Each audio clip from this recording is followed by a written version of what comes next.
conferences next month. And originally we were going to have Cynthia with us next month, and that was just jamming too many things at one time. So we've moved it, her presentation, to the month of April. In addition to working with individuals, organizations, and government agencies, she lectures extensively on regional history and architecture. I work at New York State DOT, and Cynthia did a presentation for us that was very focused on civil works in Monroe County. She's a lady of many talents. Let's give a warm welcome to Cynthia Howell.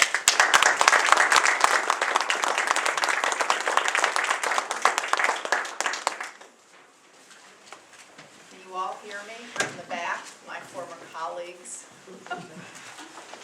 Let me know if you can't hear me. I will speak up loud, and it is loud enough for you to hear in the back. I am on the staff of the Landmark Society of Western New York, and since much of what we do is educational, I just thought before we start the slides to give you a little background about the Landmark Society. How many of you are members or have participated in our programs? That's astonishing. It's that often. And actually, one of my former colleagues on our staff is here. You've kidnapped them out here to Honeoye Falls, and they've been active in your society. Denise Dickinson and I were on staff together before Julia was born. She's out of grad school. So the Dickinsons have come to Honeoye Falls and live in one of your most interesting houses, which we actually will see tonight in the presentation. But I want to take 1 minute. You were talking about grants. And I wanted to mention a grant I didn't know if you were aware of. Have you heard about the Lloyd Close, K-L-O-S grant through the Rochester Area Community Foundation? Yes? No? Diane, have you heard? Do you know about this grant? No, I haven't. Okay, $25,000 you don't know about. Good. We love eccentrics, and Lloyd was one of those, sort of a New York version of the Norwegian bachelor farmers that you hear about on Garrison Keeler's program. Lloyd lived a very modest life, inherited his parents' house by the Seneca Park Zoo, worked as a librarian for Gannett newspapers, and liked history, pipe organs, and he wrote a couple of books about history, and all of his friends were astonished when this bachelor died and $3 million was left behind. Lloyd left $3 million to the Rochester Area Community Foundation, who you will be calling, at 500 East Avenue. It's now called the Community Foundation. They manage a number of pots of money. Any of you could establish a fund in your own name. I believe $5,000 is the minimum. What Lloyd wanted to do with his $3 million is make it available for certain projects in certain communities, and here are the rules.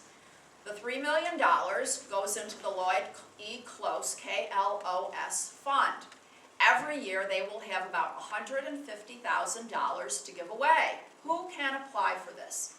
You must be a not-for-profit organization or a municipality located in Monroe or the 5 contiguous counties, which would be Wayne, Ontario, Livingston, Wyoming, oops, not Wyoming, Genesee, and Orleans counties. That's clockwise from east to west.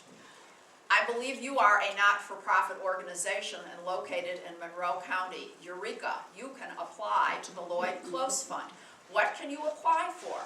Projects related to history, historic preservation, or pipe organs.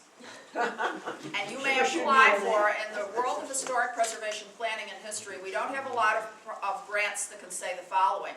It is not a matching grant. You have a project for $14,826.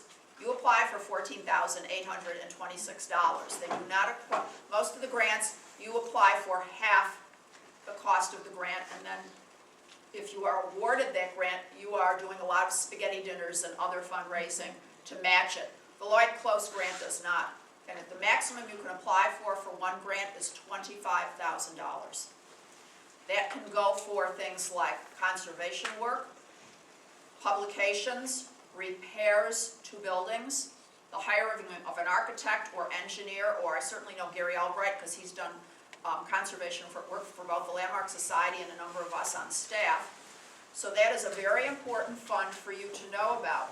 It is extraordinarily competitive because as more organizations hear about it, they realize there's nothing else like it. Last September, you can apply on a yearly basis. Last September, or actually the year before, they had $150,000 to disseminate to grant recipients. They had $800,000 in grant applications. And that's still this is still a fairly quiet, unknown grant. So I did want to mention that to you so you can get your finger in the pot. And they are looking for it. A Landmark Society got a grant a year ago, but the Close grant is looking to diversify and find more new organizations to give out that money to. So if you are now knowing about that, you will be a new organization, and I would say to wait for something perhaps that's a high ticket item that you really want to apply, for $10,000, $20,000, $25,000. But that's something that's very important to know about. You can go to the Rochester, it's now called the Community Foundation, and you would talk to their staff grant coordinator, Ed Doherty, who was formerly for many years at City Hall. Some of you may know him. So that's my funding information. I've given out the newsletter. I'll make these really quick so we can get into our slides. Our conference actually was changed to this month. We had a number of scheduling difficulties. In fact, today I taught from 8 to 5. Our real estate course that we do twice a year, and I never schedule anything the same night as the real estate course, so this is a first. I'm out here giving yet another lecture today. So our Regional Preservation Conference is very important. You have the newsletter in front of you. It is on Saturday, April 26th this year in downtown Canandaigua. We have 5 fabulous courses, and we're going to include certainly, we have a training session for Preservation Board members, and we hope a lot of the town of Mendon Preservation Boards will come. We'd like to have one of that member of that board on our lunchtime panel. So please read about and think about coming to our Preservation Conference, because it's for owners of historic buildings. That means simply 50 or more years old, or municipal officials, members of preservation boards, owners of commercial buildings wanting to know about renovation. Track A, about making upper floors work again, will be very interesting to you. And we like to think that anything we do at the conference is of interest to the general public, because most all of you live in communities that have historic resources. Honeoye Falls is one of those. And without further ado, if we can kill all the lights, and we'll turn on the projector.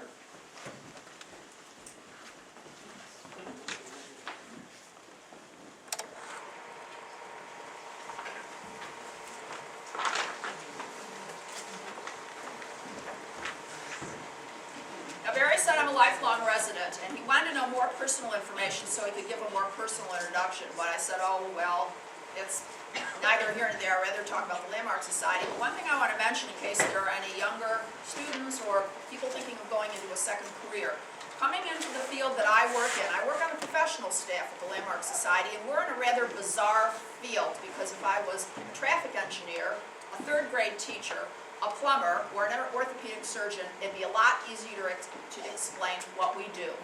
I'm actually in the field of historic preservation planning. Planning is a huge field that takes in regional and urban concerns. You can get a degree at Cornell University in their College of Architecture, Art, and Planning. But historic preservation planning, which is a subspecialty, has only really been around for about 40 years. The first degree program was down at Columbia University in the 1960s. Why did it come into existence as a profession? 2 words, the federal government's wonderful program known as urban renewal, or what most of us call still today urban removal. The United States was under siege with tens of millions of your tax dollars, tearing down some of the most important buildings in neighborhoods, villages, towns, and cities. You go to Fairport today and you see a new business core in what is essentially a 19th century village. You can see similar to demolition that was over in the village of Newark. Or come to downtown Rochester, downtown Canandaigua, downtown any city in the United States. And we lost in the 1950s and 60s dozens of extremely important historic resources. What do I mean by that? The National Park Service professional definition says a historic resource is as follows: a building, structure, object, or site that is 50 or more years old. know, you'll notice that humans are not part of this list, so none of you qualify as historic resources. That takes in an enormous number of built particular properties in any community. My background actually was, starting in college, I walked in the door as a history major, ended up spending more time in the music department, graduated, thought I would be an instrumental music teacher, came back to Rochester, volunteered at the Landmark Society, finished my student teaching at Nazareth College as an instrumental music teacher, got a job on Friday night, April 3rd, for 3 months. That was in the spring of 1976. Here I am in a different profession. Though I had been in training since childhood, and Honeoye Falls was a lot of that training, even though I didn't live here. My training is helped by the fact that I have an almost photographic memory, something I cannot take credit for.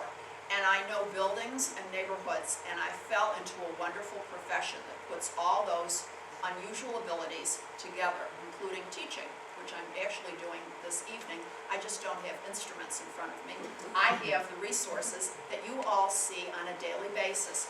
And when I say about Honeoye Falls as a training ground, having cousins outside of the village of Avoca, Steuben County, whenever we drove there, sort of like Dorothy going to Oz, the first village we saw on our Route 15A drive, an hour and a half south from the city, was Honeoye Falls, followed by Lima, Hemlock, Springwater, Wayland, Cohocton, the hamlet of Wallace, and then beautiful downtown Bloomerville at Neal Creek, just north of the village of Avoca. Every time I went on that trip to my cousin's farm, I noticed the wonderful resources in every one of those communities on Route 15A. I was never bored.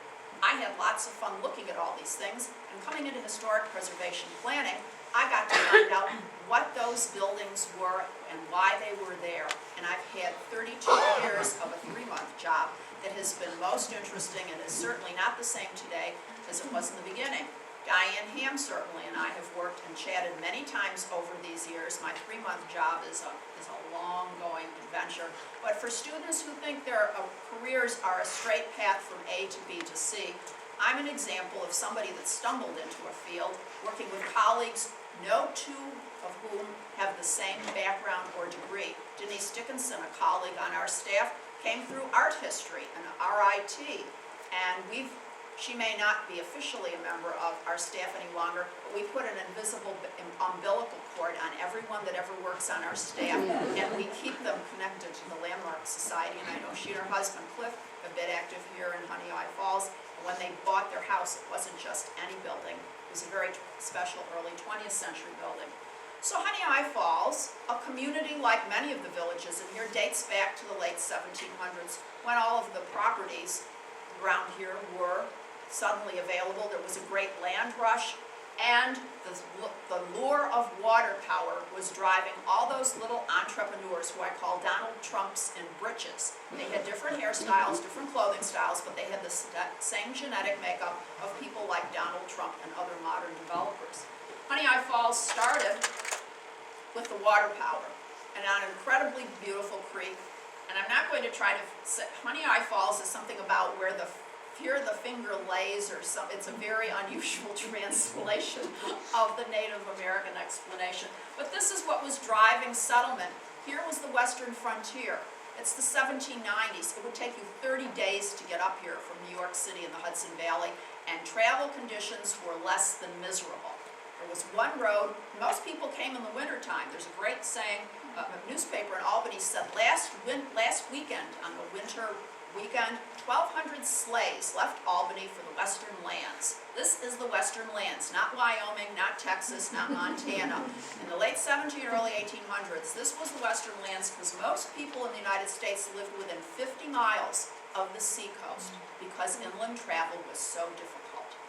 So here we have a wonderful location with water power, because water power is what is going to drive the mills that would create your industry.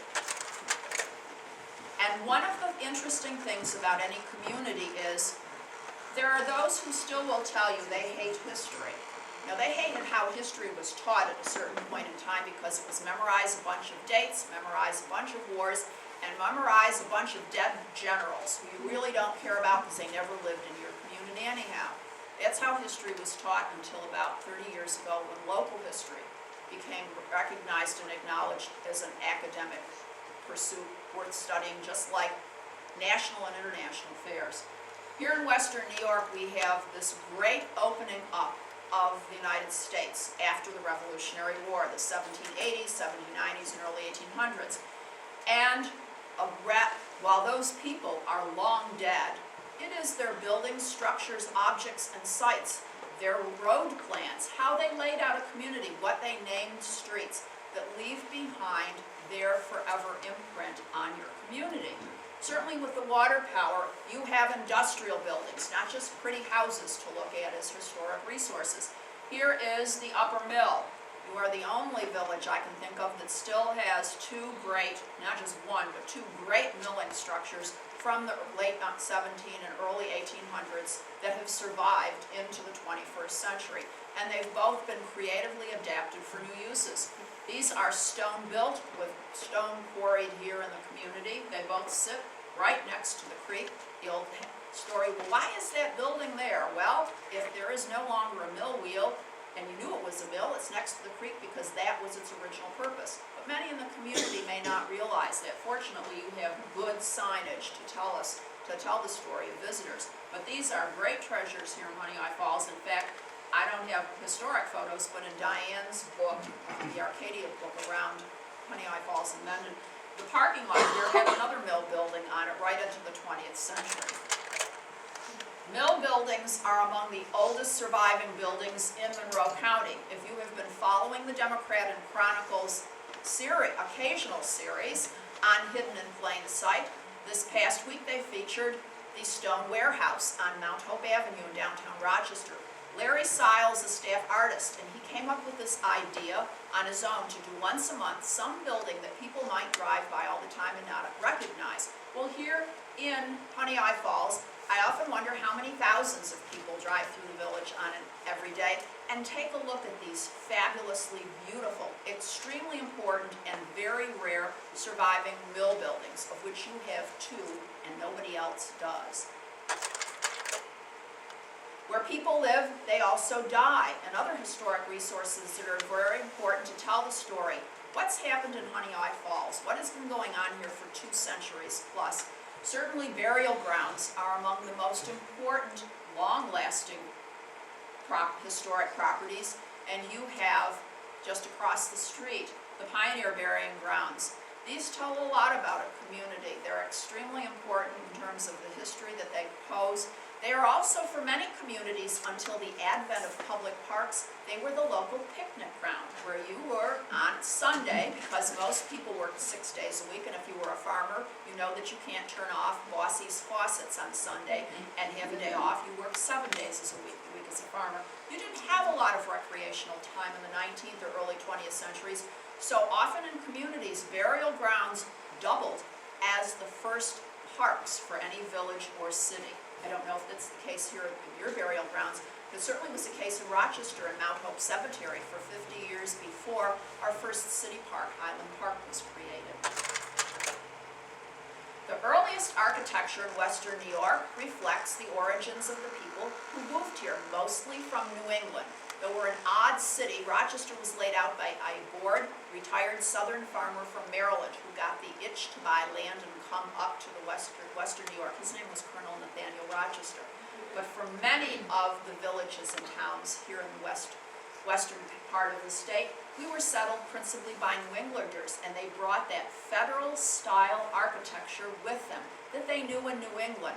Surprisingly, though realtors will tell you to the contrary, we have no colonial buildings in this area. Please do not read the real estate ads. I've just had realtors for 2 weeks, and it was a real shock to them that colonial is a style found somewhere else, mostly in the Hudson Valley of New England. I had to backtrack a little. I said, well, I told sort of a tiny white lie, because there are, I think, 4 houses in Monroe County that indeed were originally built in New England. They are colonial style, and they were dismantled and brought to Monroe County in the early 20th century. But for the most part, the first style of architecture seen here is called federal style, or post-colonial in a few of the older books, and it was popular from about the 1790s right up into the 1820s. This is what you were seeing as you drove along Routes 5 and 20, or any of the other thoroughfares. Here's a very, very good example here in the village, and it has retained those stepped gable ends, often which were sheared off in the later 19th century when you didn't need 4 chimneys and 8 fireplaces to keep your house warm. This is a wonderful example, and it also is made of brick construction, so you must have had a brickyard nearby, because most construction, of course, in this part of the world was wood. It was readily available in the forests, and it was easily milled at your local lumber yards or lumber sawmill on the creek. In 1823, something happens in New York State. It's 4 feet deep and 60 feet wide, and over 300 miles long, a rather strange thing called Clinton's Ditch. Clinton's Ditch had water in it, and it became, you know it, as the Erie Canal. That 30-day overland trip from New York was suddenly cut to 4 days to get from Albany to Buffalo, and the great land rush was on. Tens of thousands of people now would move from eastern New York State to the western lands. We weren't sort of this wild, remote, end-of-the-world type of place because we had such difficulty traveling here over 1 or 2 state roads. We now could get here by Erie Canal, and the great boom in architecture would follow. This would bring to us the Greek Revival design of buildings. Houses, churches, schools, public halls, large, small, medium. Downtown Rochester, the wilds of Mendon, the middle of the village of Honeoye Falls. Today, even in the 20th century, we still have more Greek Revival style buildings than any other single style that you will see in Western New York, because it represents the great boom of the early 19th century when the Erie Canal opens from end to end in 1825, and this huge rush of new immigration is to inland or central and western New York, where little tiny mud holes like Rochesterville, which had 3,000 people, suddenly 10 years later had 30,000 people. Now think of Monroe County. We have about 900,000 people today. What do you think would happen here if in 10 years we had 9 million people? You think your taxes are interesting now? You think your roads have traffic congestion and delays? What would it do for the infrastructure, for your schools, for all of those things? Well, that's what happened to Monroe County when Rochester went from 3,000 to 30,000 people between the 1820s and 30s. And instead of being a village, we got a charter as a city from the state of New York in 1834. Those have ramifications in the villages and towns all throughout Monroe County.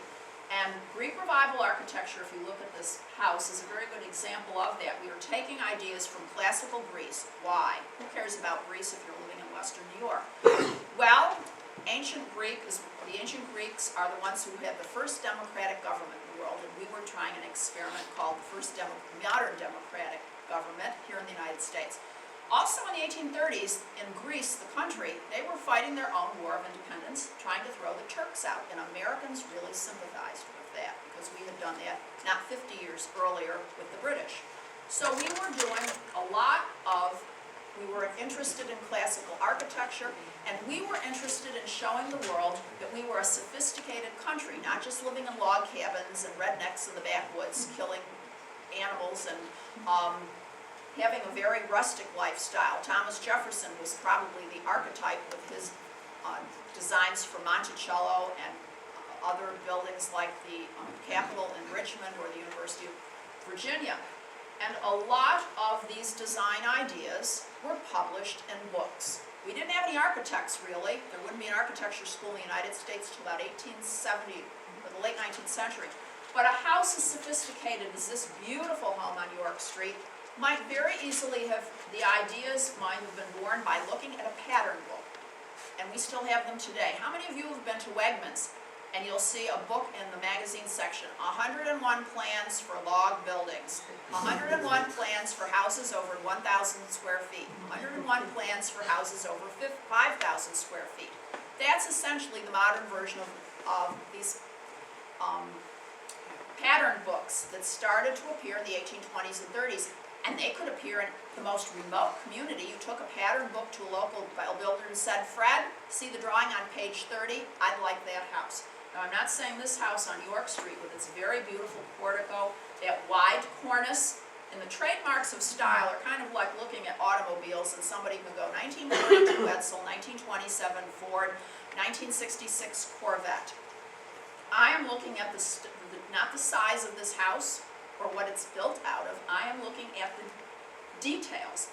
And the details here, if you look at the front, you have a triangular gable with a fan-shaped window. You have a broad band underneath with those 4 dark windows. That's called a cornice. And those are called freeze windows, not water that's gone cold, but F-R-I-E-Z-E, freeze windows, under which you have a recessed portico. In this case, the top of the columns have a Doric, or a very simple capital. There are 3 styles in Greek architecture: Doric, Ionic, and Corinthian. And I believe here in town you have mostly Doric columns. This is your most sophisticated Greek Revival style house, built between the 1830s and 1850s. This is a most unusual Greek Revival house.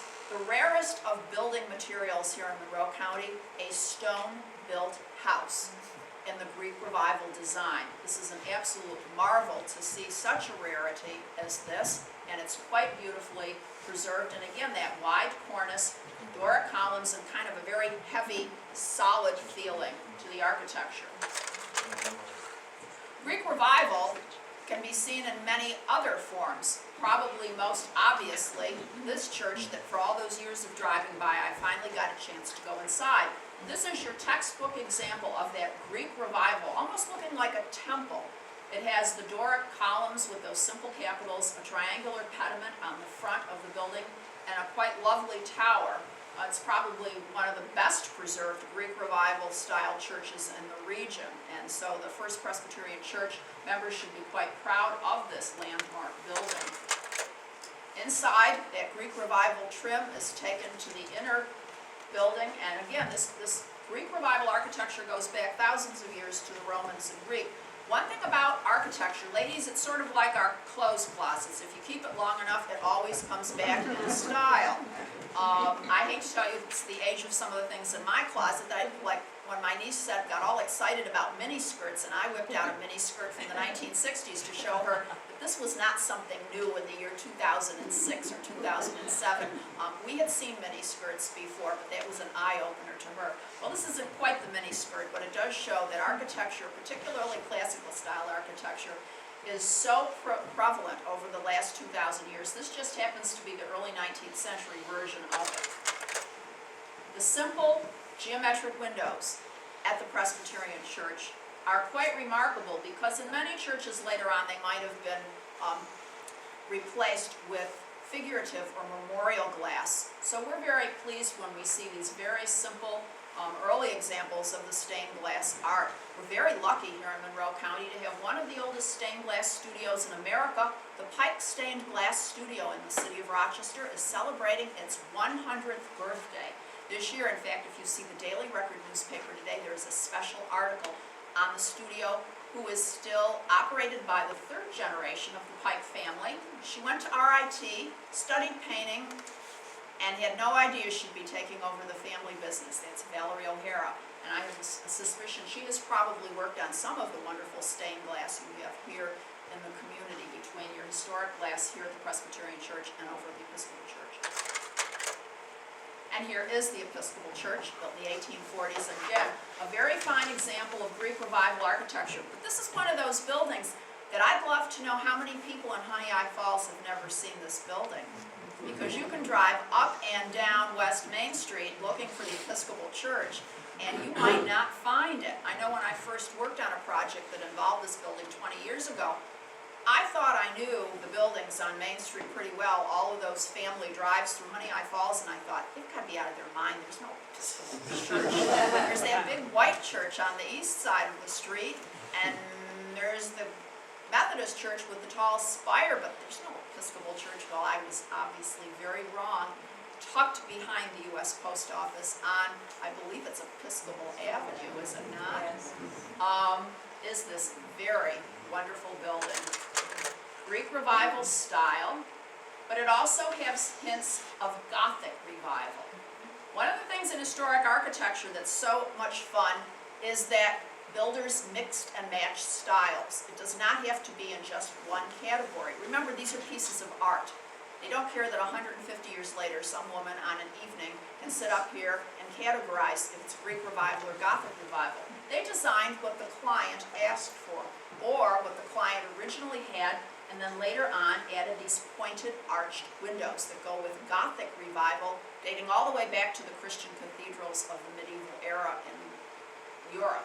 And here we have the pointed arched windows and the pointed arched design on the balcony. If you've ever, I don't know if some of you have ever been in this church, but I don't know if you've looked at the balcony to see the very beautiful Gothic Revival design, sort of like frosting on a cake that is used to decorate the front of the balcony.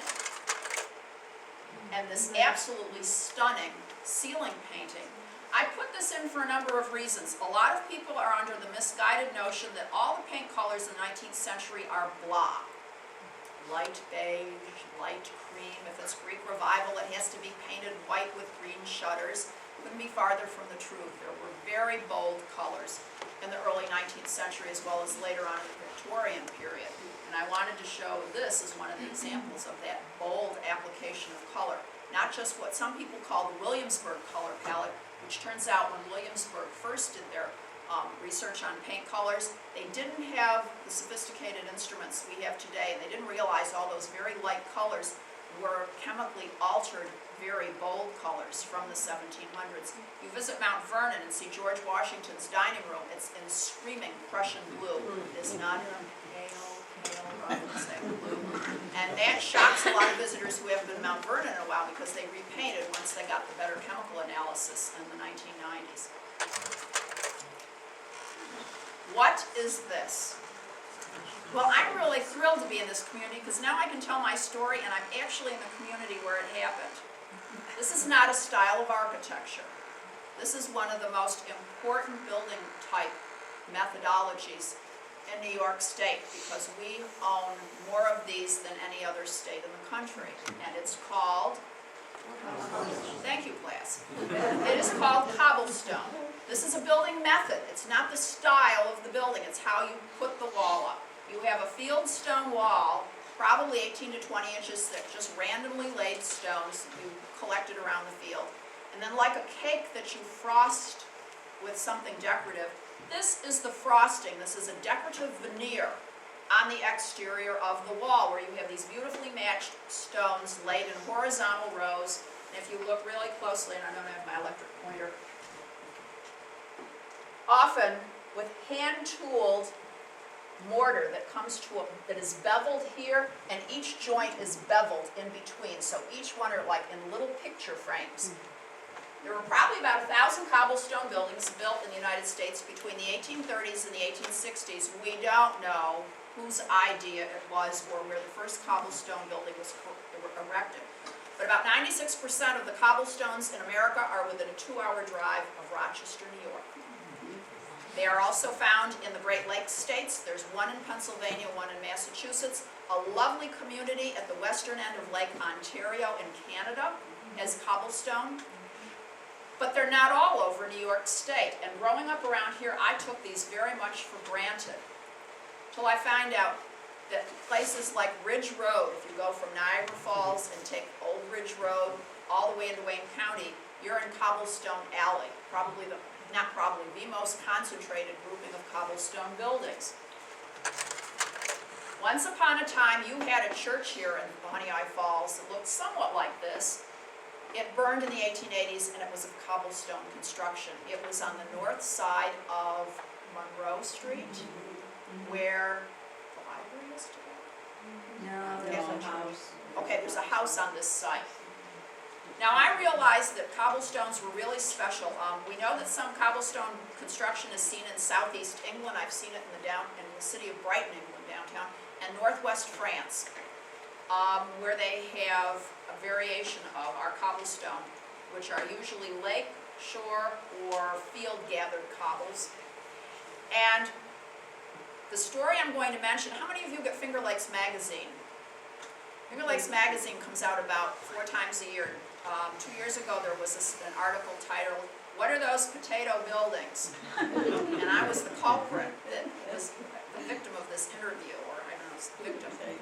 My brother was at Cornell University. He was in the agriculture school, and one of his roommates was studying the architecture program, which is a 5-year program. And Rich was from Long Island. And all the boys came up to Rochester for an event, and they were staying at my parents' house. And they took a drive out to the hamlet of Mendon. And when they came back to the house, the architect student from Long Island said to me, "What are those potato buildings I saw out in that little community?" And I said, "Well, let's see. My cousins have a potato farm in Steuben County, and they weren't in Steuben County. And I don't know how many potato farms we have in Monroe County, but I knew where he had gone driving. He had driven past the Mendon Academy. And across the street from the Mendon Academy is a house, and they are both of cobblestone, and going about 30 miles an hour from a distance. The only thing he could figure out, this looked like rows of potatoes laid in horizontal, but I'd never heard this. And he said to me, I explained what cobblestone was, and he said, "I've never seen this." He was from Long Island. He had seen cut stone, blocks laid.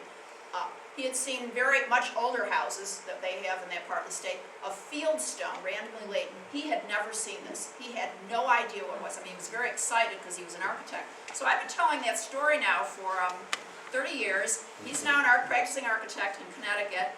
And when I talked to the woman who wrote that article, I told her that story, and my God, she used it as a title. Because I saw this, I'm going, what a weird title. And I opened up and I thought, oh my gosh, she started the article with that anecdote. So I still have to send Rich Herzer, registered architect of Connecticut, this article to show he's in print, and he's left an impression. But I would hope what that says to you in a very long anecdote, when you have visitors coming from other parts of the United States, other parts of New York State, from abroad, please take them to see a cobblestone building. I've taken my Swiss cousins, who have never seen anything quite like that, and explain to them how rare it is. Now, you have to go over to the Mendon Hamlet, but there are other ways cobblestone is used, and this was the one example I could find in your community. I believe this is on the north side of York Street. It is, if you couldn't afford the whole building of cobblestone, you might have been able to afford a very nice veneered cobblestone foundation. Diane, do you know of anything else in the village? In the village, but not a whole building. You have to go over to Mendon Hamlet for that. In the town. Right, out in the town you have a wonderful collection, but your star of the show, this big church that you had, is gone. The downtown of any community is certainly important, and we have to remember that in western New York, for much of the 19th century, market towns, the villages we know like Honeoye Falls, Brockport, Fairport, Spencerport, Medina, they were the heart of that rural community. That's where farmers were able to bring their products, find a transportation hub, whether it was a canal or the railroad, and the downtown commercial district developed. Yours had a big fire, did it not? Right in line with many other communities like the village of Caledonia. There were fires in many of the 19th century villages, and it had a lot to do with later on you had only brick construction. You were lucky that you retained your stone mill buildings and some of your earliest wood frame commercial buildings. Al Pedisano's is one of my favorite shops to come to, but I looked the other day when I was here to see the wonderful original wood sash that still survive in the upper part of this building to give you a clue that it is quite old. You have the Wilcox House, which originally was 2 stories and then they added the 3rd.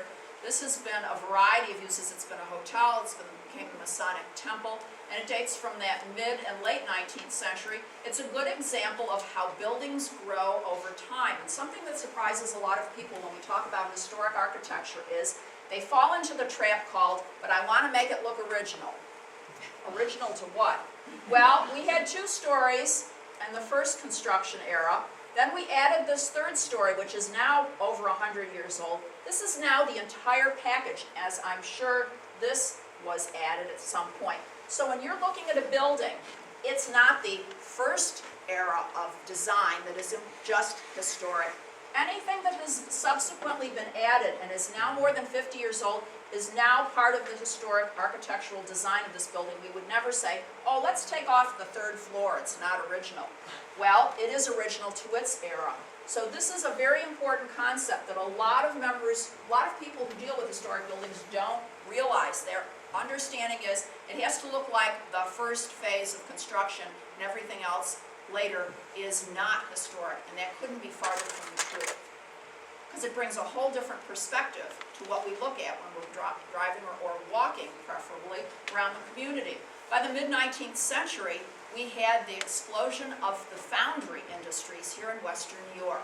And in Rochester, New York, we had the Cheney foundry, we had the Shorer foundry, and when you go out to different communities, I wasn't going to get on my hands in these the other day, but often I do. And I like to look down here. This is beautiful cast iron, prefabricated storefronts that would get shipped to you by rail or by canal, and they were manufactured in big cities like Syracuse, Buffalo, and Rochester. And when you go over to this building from the mid-19th century, with its lovely gentle cornice work here, lovely cornice up here, there's pressed metal. All of this cast iron, if you look down here, it says S-H-O-R-E-R, Shorer, Rochester. That was the foundry in downtown Rochester, a big powerhouse of a foundry, and you'll see this work all over Western New York in city neighborhoods as well as villages, and it tells you how this industry was booming in the 1840s, 50s, 60s, and 70s. They were the same people that were making castings like you would see on a much bigger building like the Powers building in downtown Rochester. But this was their bread and butter, this commercial explosion between the 1850s, 60s, and 70s, where a lot of these buildings often were built in brick to replace wood buildings that had been lost in community fires. One of my favorite buildings in the region is this building, the Now building on the east bank of the Honeoye Creek, because it has one of the most intriguing exterior finishes. It has pressed metal siding, painted blue. Mr. Vinyl in the 21st century is not the first to come up with supposedly a maintenance-free exterior. How many of you have ever looked up close at this building to see what this is actually clad with? It is a pressed metal that comes in sheets, and often these sheets, they could be pressed to look like all different kinds. It could look like stone, it could look like brick. This is one of the largest surviving examples I can think of in the region that has retained this extraordinary late 19th century metal cladding that you see here. Architects, where do they come from and who practices? Well, you have an 1890s village hall designed by the firm of Fay and Dryer in Rochester. All of the architecture plans of the Fay and Dryer firm are up at the University of Rochester at the Rush Rees Library. You should go toddling up there to see if those plans are there and if you can get copies to have here in your museum.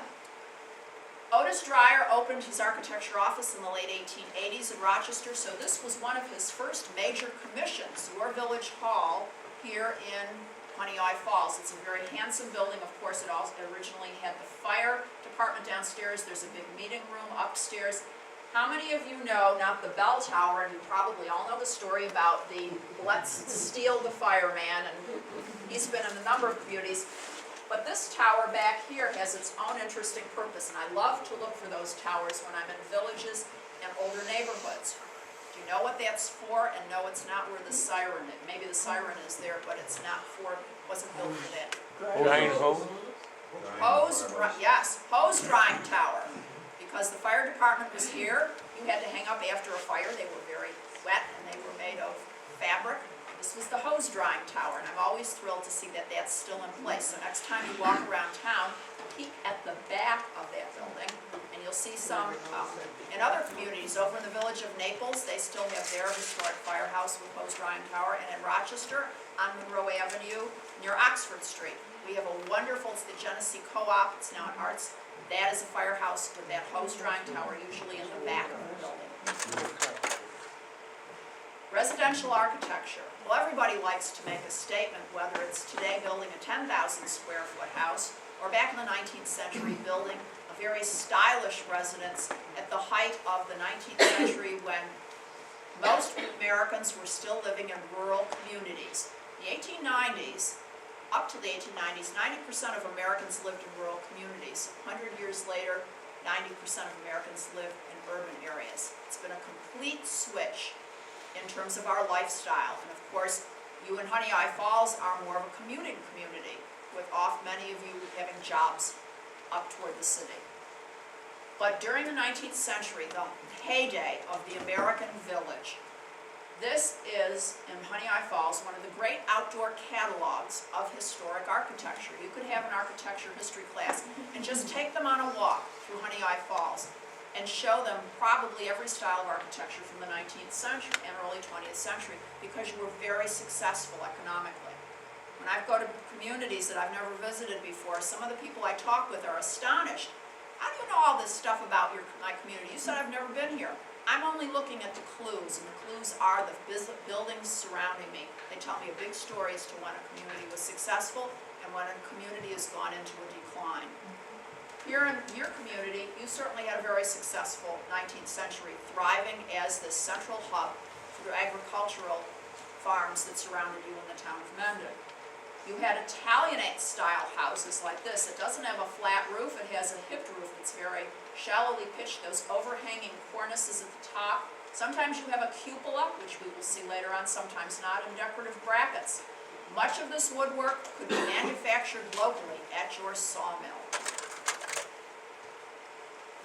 Now I need two pictures of this building, because you are looking at part of the historic design, brick construction, a very big statement, certainly for the person who built this as a private home.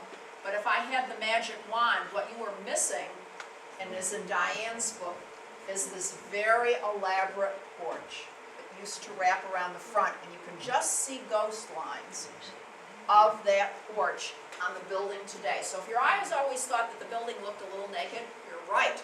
It does look naked. It's missing an elaborately designed wraparound wood porch. Italianate can come in other forms. This is on Hoyt. Hyde, thank you. I knew I was close, but not quite. This is on Hyde Street, and until you had a bridge over the creek here on North Main, Hyde Street was the main entry into the village. It wasn't till, when was the first bridge on the 20s? Yeah, later 1800s. You all go zipping up and down Main Street today and get to the Four Corners. Your version of zipping up and down to the Four Corners would be Hyde Street, down and up and over. Then you'd be at the Four Corners. That was the original entry approach from the city of Rochester, was Hyde Street, because there wasn't a bridge over the creek by the lower mill for many years. Here's a wonderful Italianate brick house, painted brick. Brick was meant to be painted. Much of the 19th century brick was extremely soft, and you wanted paint on it. The errors of the 1970s of let's sandblast it have reverberated even today, where we found out that it does tremendous damage. What's very interesting about this 1850 house is the later porch that was added probably around the turn of the last century, with that drive-through, which has a name, porte cochere, or coach porch. And you have several of these in the community. It's practical, it's very elegant, but also kept you from getting wet when you were getting in and out of first your horse and buggy, and then later on your horseless carriage. The Italianate style is found in a number of buildings, but I wanted to show this as a Greek revival house that they started to update with Queen Anne details, including that wonderful porte cochere, again, a drive-through from probably coaches or horse and carriage, and then later on for the automobile. One of the most important buildings in any community are the buildings that are the outbuildings that are adjacent to houses. I love snooping down people's driveways to see what's in the backyard. It tells me a lot about that building and the people who live there. And you could do a whole poster called, some people have done a poster called The Doors of Rochester. You could do the carriage barns of Honeoye Falls, because you have a marvelous collection from a very simple gable-roofed barn such as this, which is next door to the Episcopal Church, to this cupola, Italianate style carriage barn on West Main Street,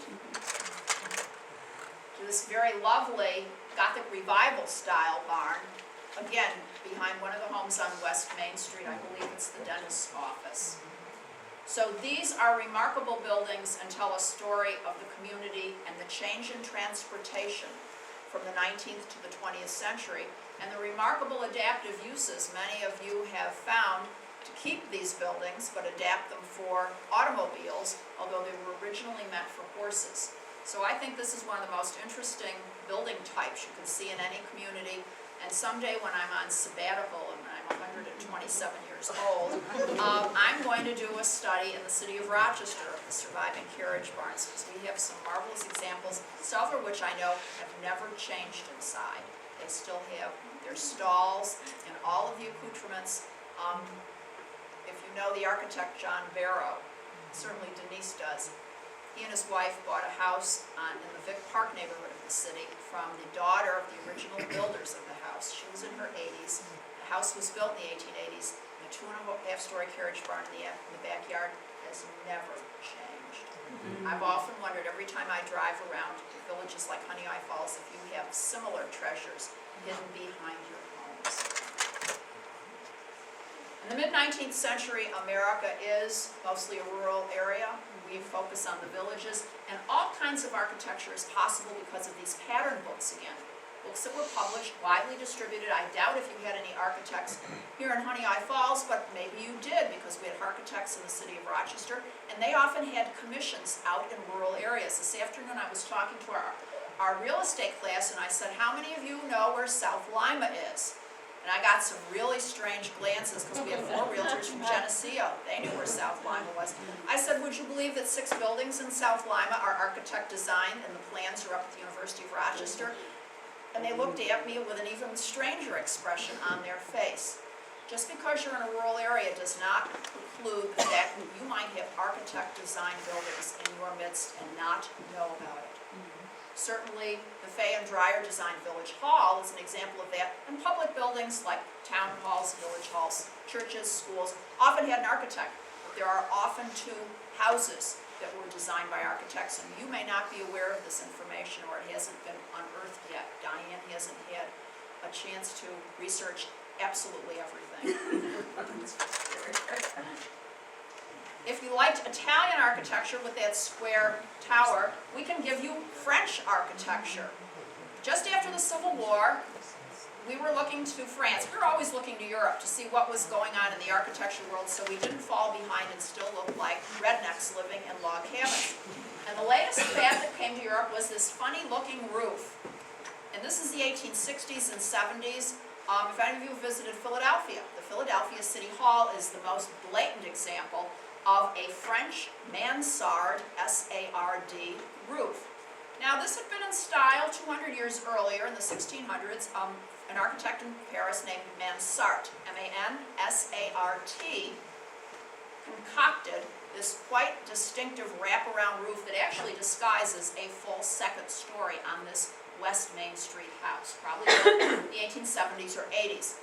The fad and why did they go out of style in the 1600s? Well, it's like anything else. It comes in style, it goes out, but by the mid-19th century, Paris is undergoing a remodeling. All those romantic boulevards that you see and the layout of Paris today is a result of a German engineer who was hired by the Paris government to redesign, get rid of all those quaint medieval streets and make it practical, and give you those wide boulevards, and that roof came back in style. And lots of the construction in Paris during the mid-19th century was using this Second Empire style, which featured a mansard roof, and of course Americans copied it.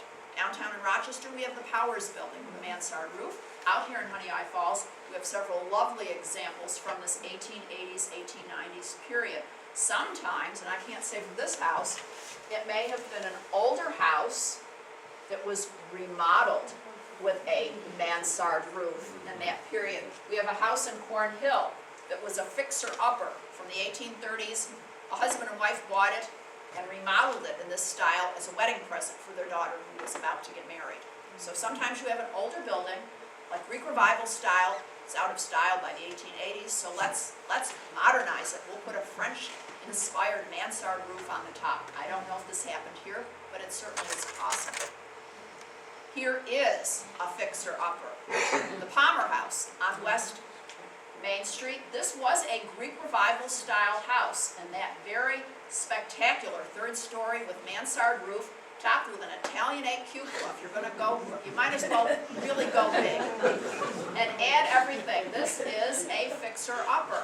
Today though, this all is a piece of historic design, and we would no sooner rip off that mansard roof than we would take off any of the surviving Greek Revival detail. In the 19th century, you had some new construction. In the 1870s, the Methodist Church in the Gothic Revival style. This Gothic Revival stays around for a long time. Pointed arches are still used today in the construction of many Christian churches, particularly Episcopal churches. And here you have a very fine example in the 1870s of that Gothic Revival, and it certainly is the one church in town that has survived and has its pointy steeple. If you go over to Lima, its Presbyterian church has had, I think it's on its third steeple, because I remember the former one, and I've seen pictures of the first one. So this is really your skyline trademark in Honeoye Falls, because it is one of the tallest structures on the skyline, and you can certainly see it from great distances. So a very important historic building in the 1870s. Streetscapes. These are important. This is sort of the lecture, don't miss the forest for the trees. And you have some of the most important and lovely surviving historic streets and architecture collections of any village in Monroe County. Here we have, going west on Monroe Street, some of the houses that were built between the 1870s and 1890s. When you look at them individually, they have all of this wonderful cut woodwork that is the painter's nightmare. And what Mr. Vinyl likes to tell us to get rid of, or earlier in the 20th century, Mr. Asbestos or Mr. Asphalt siding would have similar sales pitches. But it is truly thrilling for any of us in historic preservation when we see houses that retain all of this beautiful decorative woodwork and are cared for so well, because it's through pure luck that your community right now has all of these marvelous buildings, because the village of Honeoye Falls does not have a preservation ordinance to create landmarks to protect them from either severe remodeling or damage. You may be shocked to know that while you have a large number, I think it's 160 buildings, listed in the National Register of Historic Places and the State Register of Historic Places, the state and federal landmark programs, those designations have nothing whatsoever to do with protecting those houses or buildings. You can still tear them down, you can still put vinyl siding on them, you can still severely alter them. So it is doubly remarkable that you have so many surviving historic designs, particularly with its astounding array of highly decorative woodwork, which does one thing very well: it rots if it isn't taken care of. And easily, we know many buildings in the region that probably have this kind of decorative woodwork, but after a while the painting just got to be too big of a nuisance. I don't know any other village that I can point to than Honeoye Falls with these remarkable East Lake style houses. The star of the show, which we will see in a couple of slides. These are stupendously beautiful and incredibly important in terms of their importance as far beyond just the village. These are important county-wide because I can't really point to another house that I know of in any of either the city of Rochester or any of the villages that I've worked with that looks like this and is in such amazing original condition, including the paint colors, which makes it just more exciting for any of us that work with architecture. I don't know what they were putting in the drinking water out here, but somebody did. Somebody loved decorative woodwork. Possibly you had a lumber yard that was promoting all of this, although you could order this through catalogs. You could get this from New York City or other. If you had train service, which you had as early as 1850, a lot of this woodwork would be ordered through catalogs, just like we do today. I just looked at this the other day on Locust Street and I thought, you know, if I had my fairy godmother's magic wand, wouldn't this be fun to paint with historic paint colors? Because it's all white. I never noticed the sophistication of this house design. Now, I hope the owner is not sitting here. I'm not insulting the owner. I'm just saying that because it's white, and a lot of people think that there's some sort of strange rule that if a house is older than 100 years old, you only paint it white and you put dark shutters on it. But this house is, again, of that East Lake design with just drop-dead wonderful detailing, which was crafted by machinery, but all these little hoods that, they're all decorative. That's the problem, and painters could say, please get rid of it. All these wonderful little hoods, and then you've got these barge boards. Some place they call this gingerbread, it's not. It's a barge or a verge board. This is all decorative. Look at the textures. This is from about 1880s, somewhere give or take 10 years. You've got pointed shingles, you've got fish scale shingles, you've got horizontal clapboard, you've got flat surfaces, all these wonderful decorative details. And I just want to put like 3 colors on it. Even the original railing here, because this does not show off what a fabulous piece of design this is. Probably not designed by an architect. This may have come from a pattern book. Here's the other side, a little tower, you've got the carriage barn, and something I'll talk about in a little while, but it's one of my favorite topics, cast concrete block. Probably added in the early 20th century, but now part of the historic design. And there it is. Every time we've had an architecture student or a magazine call and say, where can I go and photograph an East Lake style house? We go Village of Honeoye Falls, 37 Ontario Street. And there it is. Not only is it spectacular woodwork, or as my good friend and colleague Steve Jordan says with his Tennessee accent, Cynthia, that's a painter's nightmare. But he loves the building dearly because it's painted in the historic colors. And look what's going on in a building like this. No Chase Pitkin shrubbery here, thank you very much. You are supposed to look at everything from ground level to the roof. Cut stone, this was expensive. You weren't going to hide that with little shrubs.